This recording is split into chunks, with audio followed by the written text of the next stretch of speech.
We've got some crazy new official Marvel news today, from a major update about Avengers Doomsday to Sadie Sink finally talking about her Spider-Man Brand New Day character and so much more. Let's talk about it all. And we're going to start off with Avengers Doomsday because finally somebody from this movie is talking about it, and it's actually some really good news. As the official production designer for Avengers Doomsday, Gavin Bouquet, I don't know how to say his name, but he came out and said that the film primarily used physical backgrounds rather than blue screens. And I actually went ahead and watched his whole interview, and he was really giving a lot of details about working on Avengers Doomsday and things like the Thunderbolts post-credit scene, saying that, yeah, pretty much everybody he was working with on the sets of these movies was just like, yeah, let's just do a blue or green screen and add in a background in post-production and use visual effects to do it. And he's like, well, how about we actually try painting some backgrounds or having a real background in these different shots? And he says the reason he kind of got the Russo brothers on board with this more practical level of filmmaking is because when he first stepped onto the set, one of the first things they actually shot was not for Avengers Doomsday. As we know, it was the Thunderbolts post-credit scene.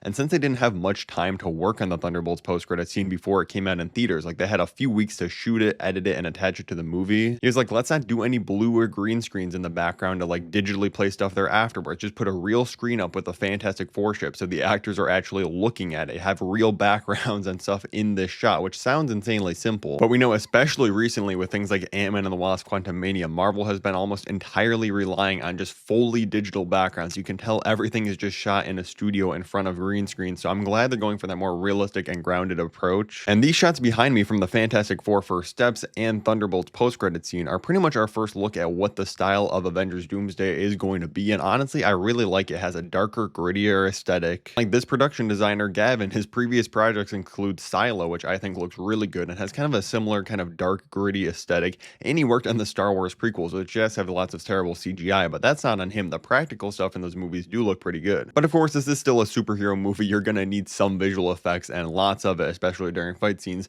And Kelsey Grammer came out and said that yes, they actually did use motion capture instead of practical effects for Beast in Doomsday, and he said it's just because it's better. And honestly, stuff like this I have no problem with. Like Hulk and Thanos were motion capture their entirety of the MCU. They look absolutely incredible in their movies. So yes, I'm fine with them having some visual effects and motion capture for these characters as long as they're on real backgrounds. A lot of the times it's going to look a lot better still. Now, sticking with a few more Doomsday related updates, the Disney Plus official Instagram account did make a new post showing Doctor Doom in the post-credit scene and saying the world is getting ready for a new event. So we know they're getting closer to that December release date for the first trailer. The marketing is going to start ramping up.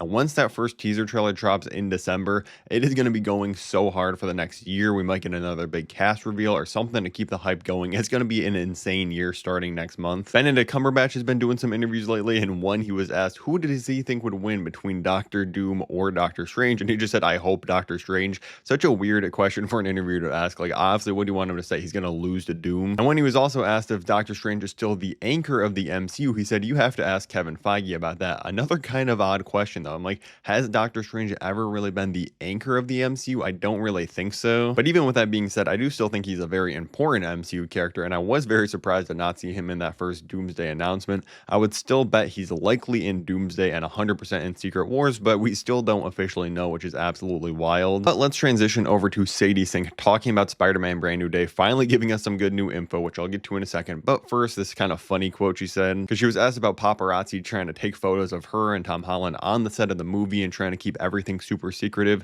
And she said, Tom can wave at the fans because people know who he is. But then you go and get a glimpse of me and I'm like a penguin. That will be the situation for a bit, it seems. She was straight up asked about fans thinking she will play Jean Grey in the MCU, and she says, hey, that was happening before I even knew that she would be working on Spider-Man Brand New Day. She was like, wait, what are people talking about? So it does seem like maybe she isn't actually going to be Jean, especially with the next comment she said. Because she came out and said that a lot of people forget that hair color can change. People will just have to wait and see. I'm excited for all of it to maybe put it to rest. Now, this just seems like a very odd comment because it's either her confirming that she's not having red hair in the movie, which would not line up with the set photo we have of her on the set of the movie, presumably covering her character's costume with this jacket, meaning she's ready to play the character. But in this, you can clearly see that she still has red hair, so who knows? Maybe they're gonna save that wig for like the very last second when nobody can get a photo like this one. Again, she could just be trying to throw people off, since three of the most common theories seem to be like Mayday Parker, Rachel Cole, or Jean Grey, which all have red hair. And now we also had the other day this insider Alex from CC saying that he thinks Sadie Sink is going to be playing a shapeshifter in Spider-Man Brand New Day, which honestly I might buy into at this point because there's so many theories and all of them kind of make sense. Like maybe she is just going to be playing straight up 10 different different characters in this movie. Who knows at this point? Let me know your best guess in the comments below. Now, we also had some big leaks about specific scenes just recently. So if you want to see the Doomsday leak scenes, click the video at the top of the screen, or the brand new day scenes, including a major fight, click the video at the bottom. And thank you for watching.